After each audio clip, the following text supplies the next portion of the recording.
Sinasabing tumaas ang bill sa kuryente ng ilang customer matapos palitan ang kanilang metro. Sinabi sa DZMM ni Meralco South Business Area Head Menrado Raras Jr.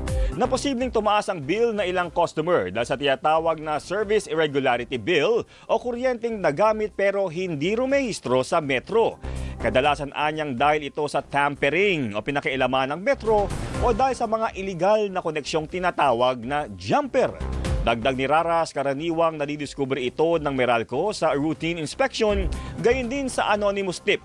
Nauna nang iginiit ng Energy Regulatory Commission na ang komisyon lang ang opisyal na maaaring magdeklarang tampered o pinakialaman ang metro.